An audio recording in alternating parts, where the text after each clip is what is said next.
નમસ્કાર, પોલીસ પંચનામા સાથે હું જય મેની।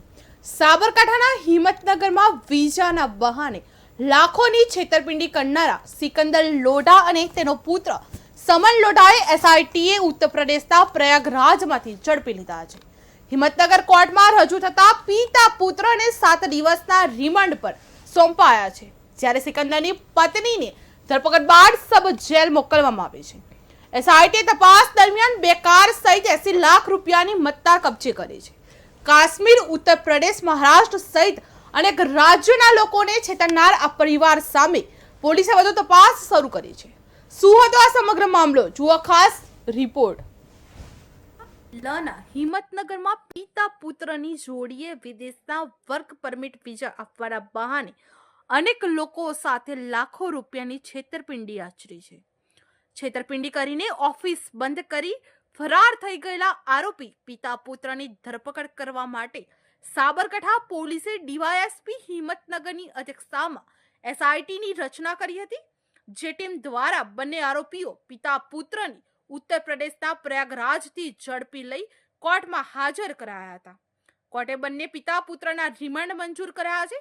પોલીસે આરોપીઓની રિમાન્ડ હેઠળ વધુ તપાસ હાથ ધરવામાં આવી છે। હિંમતનગરમાં પિતા પુત્રની જોડીએ વર્ક પરમિટ વિઝા આપવાની આકર્ષક જાહેરાતો સોશિયલ મીડિયામાં દર્શાવી લાખોની છેતરપિંડી આચરી હોવાની ફરિયાદ નોંધાઈ છે। ગત સપ્તાહે હિંમતનગર ગ્રામ્ય પોલીસ મથકમાં સિકંદર લોઢા અને તેના પુત્ર સમન લોઢા સહિત 3 લોકો સામે 2 અલગ અલગ પોલીસ ફરિયાદ છેતરપિંડીને લઈ દાખલ કરવામાં આવી છે। આ સાથે જ સાબરકાંઠા પોલીસ દ્વારા એક એસઆઈટીની રચના કરવામાં આવી હતી। દેશભરના અનેક રાજ્યોમાંથી લોકો હિંમતનગરમાં પોલીસ મથકે એકઠા થઈને ન્યાયની માંગ કરતા એસઆઈટીની રચના કરવામાં આવી હતી। હિંમતનગર ડીવાયએસપી અતુલ પટેલની આગેવાનીમાં રચવામાં આવેલી એસઆઈટી દ્વારા તપાસ ધરવામાં આવતા આ કૌભાંડ આચરનારા પિતા પુત્રની ધરપકડ કરવા માટે સતત શોધખોળ કરવામાં આવી હતી। આ દરમિયાન એસઆઈટી ટીમે પિતા પુત્ર સિકંદર અને સમન લોઢાને ઉત્તર પ્રદેશના પ્રયાગરાજથી ઝડપી પાડવામાં આવ્યો હતો। સાબરકાંઠા જિલ્લાના હિંમતનગર ગ્રામ્ય પોલીસ સ્ટેશનમાં 9 તારીખના રોજ વિદેશ મોકલવા બાબતના છેતરપિંડી અંગેનો બે ગુના દાખલ થયેલા છે।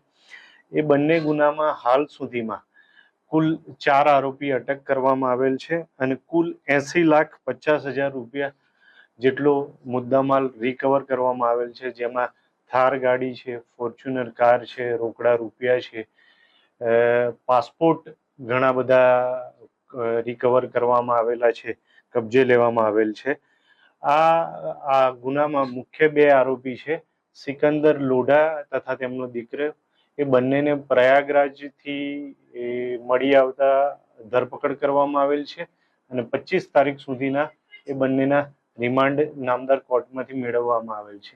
અગાઉ એક આરોપી હસીબને અટક કરવામાં આવેલો અને અત્યારે હાલ આ કંપનીમાં ડિરેક્ટર તરીકે સિકંદર લોઢાની પત્ની પણ સામેલ હોય, એનો પણ રોલ હોય, તેને પણ અટક કરવામાં આવેલ છે। કેટલા ભોગ બનનારના નિવેદનો લેવામાં આવે છે? હાલ સુધી બંને ફરિયાદમાં લગભગ 40 થી 50 લોકો કે જે આ કામ માટે કામ સોંપેલું તેઓના નિવેદન મેળવવામાં આવેલ છે। 40 કરતા કે 50 કરતા વધુ લોકો આમાં ભોગ બન્યા હોય તેવું અત્યારે પ્રાથમિક દ્રષ્ટિએ અન્ય કોઈ પણ વ્યક્તિઓ સાથે આવું કંઈ બનાવ બન્યો હશે એવું જણાશે અને એ રજૂઆત માટે આવશે તો તેના માટે કાયદાકીય કાર્યવાહી કરવામાં આવશે। કયા રાજ્યના લોકો હતા જે ભોગ બન્યા? આમાં ગુજરાત, ઉત્તર પ્રદેશ, રાજસ્થાન, અસમ, બિહાર એમ જુદા જુદા રાજ્યોના લોકો ભોગ બનેલ છે। ખાસ મોડસ ઓપરેન્ડી શું હતી સાહેબ આ લોકોની, જે લોભામણી જાહેરાતો કેવી રીતે આપતા? અત્યાર સુધી જેટલા પણ ફરિયાદી અને સાક્ષી આવેલા છે એમની પૂછપરછ કરતા એટલું જાણવા મળેલ છે કે તે લોકો સાથે એક કોન્ટેક્ટ કરવામાં આવતો હતો અને એમને કહેવામાં આવતું હતું કે તમને બિઝનેસ વિઝા આધાર માટે મેળવી આપી લક્ઝમબર્ગ, રશિયા વગેરે દેશોમાં મોકલવામાં આવશે। એટલે ઘણાના કામ થયા નથી, પૈસા લીધા છે અને ઘણાને વ્યાપાર વિઝાના બદલે વિઝિટર વિઝા કરવામાં આવેલા છે। કેટલાથી કેટલા રૂપિયા સુધીનો કરવામાં આવતી? અત્યારે હાલ જુદા જુદા જે ફરિયાદીને શાયદ આવ્યા છે એમના પાસેથી જાણવા મળ્યા મુજબ કોઈ પાસેથી 2 લાખ રૂપિયા, કોઈ પાસેથી 3 લાખ રૂપિયા એવી જુદી જુદી એમાઉન્ટો મેળવવામાં આવેલ છે. સિકંદર લોઢા અને સમન લોઢાએ કાશ્મીર, ઉત્તર પ્રદેશ, મધ્યપ્રદેશ, પશ્ચિમ બંગાળ, રાજસ્થાન, મહારાષ્ટ્ર સહિત અનેક રાજ્યના લોકોને પોતાની છેતરપિંડીનો શિકાર બનાવ્યો છે. અનેક લોકો પાસેથી લાખો રૂપિયા વિઝા પરમિટ માટેની રકમની બહાને એડવાન્સ લીધા હતા. વિઝા નહીં મળતા અને પાસપોર્ટ તેમની પાસે જમા રાખતા અનેક લોકોએ ઉઘરાણી કરી હતી, જેને લઈ ફોન બંધ કરીને સિકંદર લોઢા અને તેના પુત્ર સમન લોઢા ઓફિસ બંધ કરીને ગુમ થઈ ગયા હતા. જેને લઈ ભોગ બનનારાઓ ટોળા હિંમતનગરના ગ્રામ્ય પોલીસ મથકે એકઠા થઈ ગયા હતા અને દેશભરમાંથી આવેલા પીડિતોએ પોલીસને સતત રજૂઆત કરતા પ્રાથમિક તપાસ બાદ ફરિયાદ નોંધવામાં આવી હતી. જે બાદ પોલીસે તપાસનો ધમધમાટ શરૂ કર્યો હતો અને પોલીસ દ્વારા વિઝા કન્સલ્ટન્ટ કંપનીમાં સિકંદર લોઢાની પત્ની પણ ડિરેક્ટર હોવાને લઈ તેની પણ ધરપકડ કરવામાં આવી હતી અને કાર્યવાહી હાથ ધરવામાં આવી હતી.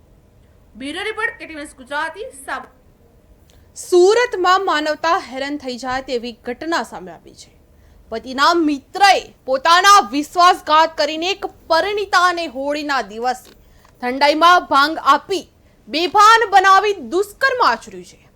ન માત્ર પરંતુ આરોપીઓએ વિડીયો બનાવી પીડિતાને વારંવાર બ્લેકમેલ કરી 14 લાખ રૂપિયાનું ઉગારી લેતું મોટું કૌભાંડ રચ્યું છે. આ પીડિતાને ગર્ભપાત માટે પણ મજબૂર કરવામાં આવ્યા છે.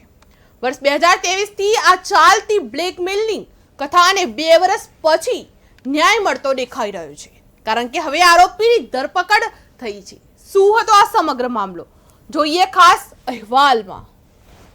આવતા હેરાન થઈ જાય તેવી ઘટના સામે આવી છે. પતિના મિત્રએ પોતાનો વિશ્વાસઘાત કરીને એક પરિણીતાને હોળીના દિવસે ઠંડાઈમાં ભાંગ આપી બેભાન બનાવી દુષ્કર્મ આચર્યું હતું, પરંતુ આરોપીએ વિડીયો બનાવીને પીડિતાને વારંવાર બ્લેકમેલ કરી 14 લાખ રૂપિયાની ઉગારી લેતું કૌભાંડ રચ્યું છે. આ પીડિતાને ગર્ભપાત માટે પણ મજબૂર કરવામાં આવે છે. વર્ષ 2023 થી ચાલતી આ બ્લેકમેલની કથાને 2 વર્ષ પછી ન્યાય મળતો દેખાઈ રહ્યો છે, કારણ કે હવે આરોપીઓની ધરપકડ થઈ છે. ત્યારબાદ તેને તેની સાથે શારીરિક સંબંધ બાંધ્યા અને તેનો વિડીયો બનાવીને લાખો રૂપિયા પડાવ્યા હતા. પીડિતાએ આપેલી ફરિયાદ બાદ આખરે આરોપીની ધરપકડ કરવામાં આવી છે. અત્રેના ઝોન 6ના આઈ ડિવિઝનમાં આવેલ ડિંડોલી પોલીસ સ્ટેશન ખાતે ગતરોજ તારીખ 17/9/2025ના રોજ આઈપીસીની કલમ 376(1), 376(2)N તથા 506(1) મુજબ બળાત્કારનો ગુનો દાખલ કરવામાં આવેલ છે. ઉપરોક્ત ગુનાના ભોગ બનનાર કે જેઓ પરિણીત છે તેઓએ આરોપી રણજીત પવાર કે જે માધવ રેસિડેન્સી ડિંડોલી તેમજ મૂળ નિવાસી ડુંગલા ગામ ચિત્તોડગઢ રાજસ્થાન વિરુદ્ધ નામજોગ ફરિયાદ આપેલ છે. ઠંડાઈમાં ભાંગ મેળવીને પતિના મિત્રે બળાત્કાર ગુજાર્યો હતો. આ અત્યંત ગંભીર ગુનાની વિગતો ડિંડોલી પોલીસ મથકમાં પીડિતાએ નોંધાવેલી ફરિયાદ પરથી સામે આવી છે. આ ઘટના વર્ષ 2023ની છે, પણ જ્યારે આરોપી પ્રવીણ રણજીત પવાર, જે મૂળ મધ્યપ્રદેશનો રહેવાસી છે, તેને પીડિતાના પતિ સાથે મિત્રતાનો લાભ ઉઠાવ્યો હતો અને હોળીના તહેવારના દિવસે પ્રવીણે પીડિતાને ઠંડાઈ પીવા આપી હતી અને જેમાં તેને ભાંગ ભેળવી દીધી હતી. ઠંડાઈ પીધા બાદ પરિણીતા બેભાન જેવી સ્થિતિમાં આવી ગઈ હતી, જેનો ફાયદો ઉઠાવીને પ્રવીણે તેની સાથે શારીરિક સંબંધ બાંધ્યો હતો અને વિડીયો ઉતારીને બ્લેકમેલ કર્યું હતું. ઉપરોક્તના બનાવની વિગત એવી છે કે આ આરોપીએ ગત વર્ષ 2023માં હોળીના દિવસે મહિલાના પતિની સાથેની મિત્રતાના લાભ ઉઠાવી મહિલાના ઘરે જઈ તેણીને ઠંડાઈમાં નશીલું પીણું પીવડાવી બેભાન કરીને તેની સાથે બળજબરી શરીર સંબંધ બાંધેલો હતો તથા તેનો વિડીયો બનાવી લીધેલો હતો. ત્યારબાદ મહિલાને આ વિડીયો વાયરલ કરી દેવાની ધમકી આપીને સમગ્ર વર્ષ દરમિયાન વિવિધ સ્થળોએ લઈ જઈ બળજબરીપૂર્વક તેમની ઈચ્છા વિરુદ્ધ શરીર સંબંધ બાંધી બળાત્કાર ગુજારેલો હતો. એટલું જ નહીં, પરંતુ મહિલા પાસેથી આ સમગ્ર સમયગાળા દરમિયાન આશરે 3,70,000 જેટલી રકમ તેમજ 10,70,000 જેટલી રકમના સોનાના દાગીના પણ પડાવી લીધેલ હતા. આ સમગ્ર બનાવ દરમિયાન મહિલાને બળજબરી ગર્ભપાત કરવાની પણ ફરજ પાડેલ હતી. આરોપી પ્રવીણ એટલો ક્રૂર હતો કે તેને આ કૃત્યનો ગુપ્ત રીતે વિડીયો પણ ઉતારી લીધો હતો અને આ વિડીયોનો ઉપયોગ પણ તેને બ્લેકમેલ કરવાનું શરૂ કર્યું હતું.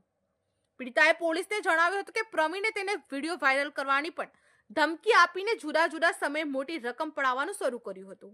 પ્રવીણે બળજબરીપૂર્વક ગર્ભપાત પણ કરાવ્યું હતું અને આ સમયગાળા દરમિયાન સુરતના એસીપી દીપ વકીલે આ અંગે માહિતી આપતા જણાવ્યું હતું કે આરોપીએ સૌપ્રથમ 3.70 લાખ પડાવ્યા હતા અને આટલેથી સંતોષ ન થતા તેને ફરીથી ધમકીઓ આપીને સોના દાગીના સહિત 10.50 લાખ પડાવી લીધા હતા. આમ તેને કુલ 14 લાખથી વધુની ઠગાઈ આચરી હતી. Bureau report KTV news Gujarati. અમદાવાદના ગાંધીનગર અંબાપુર કેનાલ પાસે રાત્રે યુવકનો મૃતદેહ મળી આવ્યો છે. પોલીસ તપાસ મુજબ આ બનાવ લૂંટ અને હત્યાનો છે. યુવક વૈભવ હતો અને યુવતી આસ્થા હાલ હોસ્પિટલ સારવાર અર્થે ખસેડવામાં આવી છે અને આ ઘટના સ્થળની નજીક કેનાલ બ્રિજ પર યુવકની કાર મળી આવી છે. આ સીસીટીવી ફૂટેજના આધારે આગળની તપાસ ચાલુ કરવામાં આવી છે. આ ઘટના સ્થળ પર ઉચ્ચ અધિકારીઓ અને ફોરેન્સિક ટીમ પણ હાજર થઈ ગયા હતા. યુવક અને યુવતી રાત્રિના સમયે આ જગ્યા શું કરવા ગયા હતા તે હજુ તપાસનો વિષય બન્યો છે. શું હતો આ સમગ્ર મામલો, જુઓ ખાસ રિપોર્ટમાં. આવેલા અંબાપુર ગામ નજીક કેનાલ રોડ પરથી એક યુવકનો મૃતદેહ મળ્યો હતો અને યુવતીને સારવાર માટે ખસેડવામાં આવી છે. અડાલજ પોલીસે રાત્રે મળેલી માહિતી બાદ આ કેસમાં વિવિધ ટીમોએ તપાસ શરૂ કરી હતી અને પ્રાથમિક તપાસમાં જાણવા મળ્યું હતું કે યુવક જન્મદિવસ મનાવીને યુવતી સાથે કારમાં કેનાલ રોડ પર પહોંચ્યું હતું અને સરખેજ હાઈવેની નજીક અંબાપુર ગામ પાસે આ બનેલી ઘટનાએ પોલીસને દોડતી કરી દીધી હતી. ગાડીમાં આવેલા યુવકની હત્યા થઈ ગઈ હતી અને જ્યારે યુવતી ઘાયલ થઈ હતી અને તેને સારવાર માટે હોસ્પિટલ ખાતે ખસેડવામાં આવી હતી. જન્મદિવસ મનાવ્યા બાદ યુવક એક યુવતી સાથે નર્મદા કેનાલ બનેલા રોડ પર હતો અને રાત્રે 2:30 વાગે પોલીસને આ ઘટના અંગે માહિતી મળી હતી. આ કેસમાં પોલીસે કાર્યવાહી કરીને પગલાં ભર્યા હતા, જેમાં વહેલી સવારથી SG હાઈવેથી કેનાલની બાજુમાં બનેલા રોડ પર પોલીસની ગાડી ઊભી રહી ગઈ હતી અને યુવકની મોતનું કારણ શું છે, શું કોઈ અંગત અદાવત હતી કે પછી કોઈ કાવતરું રચવામાં આવ્યું હતું, તેવા અનેક સવાલો ઘેરાયેલા હતા. પોલીસે આ કેસની તપાસમાં FSL ફોરેન્સિક સાયન્સ લેબોરેટરીની પણ મદદ લીધી હતી અને આ અંગે પોલીસે માહિતી આપી કે મૃતક યુવક પોતાનો જન્મદિવસ મનાવ્યા પછી અહીં આવ્યો હોવાની પ્રાથમિક માહિતી મળી હતી. પાટનગર ગાંધીનગરની નજીક બનેલી આ ઘટનાની તપાસ પોલીસની વિવિધ ટીમો દ્વારા કરવામાં આવી હતી, જેમાં પોલીસે ઘટના સ્થળ પરથી માહિતી આપીને જણાવ્યું હતું કે આ ઘટનામાં યુવકનો મૃતદેહ મળ્યો છે અને એક યુવતી પણ મળી આવી છે, જેને સારવાર માટે ખસેડવામાં આવી છે. યુવતીએ પ્રાથમિક માહિતી આપી છે તે મુજબ બંને કેનાલ પર કારમાં બેઠા હતા. કોઈ યુવક પર પાછળથી હુમલો કર્યો હતો અને આ મામલામાં પોલીસ દ્વારા વધુ પુરાવો એકત્રિત કરવામાં આવી રહ્યા છે. મૃતક યુવક અને યુવતી અમદાવાદના હોવાની માહિતી પોલીસે આપી હતી અને આ કેસની તપાસ માટે પોલીસની 8 થી 10 જેટલી ટીમો રોકાયેલી છે, જેમાં સીસીટીવી અને ટેકનિકલ ટીમ પણ વિવિધ તપાસ કરી રહ્યા છે. આ સાથે ફોરેન્સિક ટીમ પણ આ મામલે કેટલાક પુરાવા એકઠા કરી રહ્યા છે. આ પછી પુરાવા કરીને રિપોર્ટ બનાવાશે અને કેસની વધુ તપાસ કરવામાં આવશે અને પોલીસે જણાવ્યું હતું કે આ કેસમાં હજુ વિસ્તૃત તપાસ ચાલી રહી છે. સ્થળ પરથી પોલીસે માહિતી આપી કે જે યુવક પર ગંભીર હુમલો થયો હતો તેનું ઘટના સ્થળે પર મોત નીપજી ગયું છે. અડાલજ પોલીસ સ્ટેશનમાં આવતા અંબાપુર વિસ્તારમાં કેનાલ રોડ પર આ ઘટના બની હતી. શુક્રવારની મોડી રાત અને શનિવારની વચ્ચે રાત્રે 2:30 વાગે પોલીસને અંગે માહિતી મળી હતી ને જેમાં પોલીસે તપાસ કરી તો યુવકનો મૃતદેહ મળી આવ્યો હતો. જ્યારે આ ઘટનામાં એક યુવતી મળી આવી હતી તેને સારવાર અર્થે અમદાવાદ ખાતે ખસેડવામાં આવ્યા હતા અને પોલીસે વધુ તપાસ હાથ ધરી છે. Bureau report KTV news Gujarati, Gandhinagar. સુરતમાં દરિયાનું તંતુ સોનું ગણાતી વહેલ માછલીની ઉલટી સાથે એક ઈસમ ઝડપાતા મોટો ખુલાસો થયો છે. એસઓજીએ વરાછાના હીરાબાગ સર્કલથી એક વ્યક્તિની ધરપકડ કરી છે, જે 5.72 કરોડ રૂપિયાની કિંમત ધરાવતી એમ્બર ગ્રીસ લઈને તેનું વેચાણ કરવા પ્રયાસ કરી રહ્યો હતો. આ પદાર્થ ખૂબ દુર્લભ છે અને ભારત સહિત અનેક દેશોમાં તેની ખરીદી વેચાણ પર પ્રતિબંધ છે. આરોપી મૂળ ભાવનગરનો છે અને ખેતી સાથે એન્ટિક વસ્તુઓમાં રસ ધરાવતો જણાયો છે. 5.72 કરોડની વહેલ ઉલટી સાથે ધરપકડ કરવામાં આવી છે અને પોલીસે તપાસ આગળ હાથ ધરી છે. જુઓ ખાસ અહેવાલ. માછલીની ઉલટી સાથે એસઓજીએ એક શખ્સની ધરપકડ કરી છે, જેમાં 5.72 કરોડના એમ્બર ગ્રીસના મુદ્દામાલ સાથે એક શખ્સની ધરપકડ કરવામાં આવી છે. ભાવનગરનો એક શખ્સ વહેલ માછલીની ઉલટી લઈને સુરતના વરાછા વિસ્તારમાં વેચાણ માટે ફરી રહ્યો હતો, જેમાં વરાછાના હીરાબાગ ખાતેથી એસઓજીએ વિપુલ બાભણિયાની ધરપકડ કરી હતી અને પોલીસે વિપુલ પાસેથી પ્લાસ્ટિક બેગની અંદરથી 5,720 કિલોગ્રામ વહેલ માછલીની ઉલટી જપ્ત કરી હતી. આ વહેલ માછલીની ઉલટીની કિંમત 5 કરોડ 72 લાખ રૂપિયા થાય છે. ઝડપી પાડવામાં આવ્યા છે. શું છે વિગત?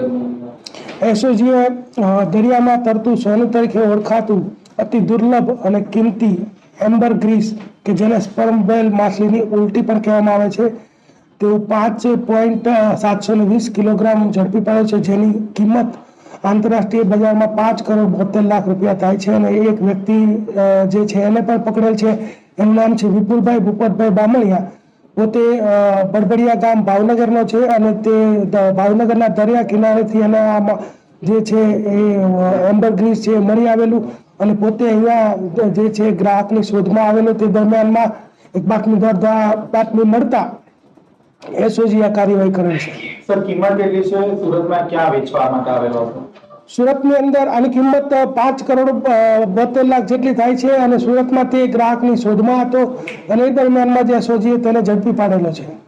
આપણે કઈ જગ્યાએ વસ્તુ કામ આવે? આ જે એમ્બરગ્રીસ છે એ સ્પર્મ વેલ એક જે દુર્લભ વેલ માછલી છે અને એ જે દુર્લભ વેલ માછલી છે એને ભારતીય સરકારે જે આ જે માછલીની ઉલટી જે એમ્બરગ્રીસ છે એને બેન કરેલી છે. અને બેન એટલા માટે કરવામાં આવેલ છે કે સ્પર્મ વેલની સંખ્યા દિન પ્રતિદિન ઘટતી જાય છે. તો ઘણી વખત લોકો ઊંચા કિંમતના કારણે આવી વેલ માછલીનો શિકાર કરતા હોય છે અને પછી આ જે છે એમ્બરગ્રીસ મેળવતા હોય છે. એટલે એને દુર્લભ હોવાને કારણે એને બેન કરેલી હોવાના કારણે જે છે એને ઝડપી પાડેલ છે. સર, કિંમત શું છે અને આરોપી શું કરે છે? બેકગ્રાઉન્ડ શું છે? આ કિંમત છે ને 1 કિલોગ્રામની 1 કરોડ જેટલી થાય છે અને આરોપીનું બેકગ્રાઉન્ડ એ છે કે પોતે જે છે એ છૂટક મજૂરી કામ ને ખેત મજૂરી કરે છે, પરંતુ તે એન્ટિક વસ્તુઓનો જાણકાર હોવાને કારણે ભાવનગરના દરિયા કિનારે આ પદાર્થ મળી આવ્યો તો એને ગ્રાહકની શોધમાં અહીં આવેલો. સર, પકડાયેલો છે આરોપી? અત્યાર સુધીમાં એનો કોઈ ગુનાહિત ઇતિહાસ જણાયો નથી, પરંતુ પૂછપરછ દરમિયાનમાં જો જાણ થશે તો આપને જણાવવામાં આવશે. સુરતમાં કોઈ સંપર્કમાં હતો જ્યારે? અત્યારે તો એ પોતે ગ્રાહકની શોધમાં હતો ને એ દરમિયાનમાં જ કોઈ અમને બાતમી આપીને અમે એને પકડી લીધેલો છે. થોડા દિવસ પહેલા ભાવનગર દરિયા કિનારેથી તેને આ વહેલ માછલીની ઉલટી મળી હતી. ત્યારબાદ તે ભાવનગરમાં અલગ અલગ જગ્યાએ આ ઉલટીનું વેચાણ કરવા માટે ફરતો હતો. બાદમાં એસઓજી દ્વારા આરોપીને ગુજરાત ફોરેસ્ટ વિભાગને સોંપવામાં આવ્યો હતો અને ઘણી વખત લોકો વહેલ માછલીની ઉલટી મેળવવા તેનો શિકાર કરતા હોય છે. વેલ માછલીની સંખ્યા ઓછી થવાના કારણે તેને પ્રતિબંધિત જાહેર કરવામાં આવે છે અને પોલીસના જણાવ્યા મુજબ આરોપી વિપુલ ખેડૂત છે અને એન્ટિક વસ્તુનો જાણકાર છે. Bureau report KTV news Gujarati, Surat. Police પંચનામામાં હાલ આટલું જ. આવી સનસનીખેજ ખબરો જોવા માટે જોતા રહો કેટીવી ન્યૂઝ ગુજરાતી. નમસ્કાર.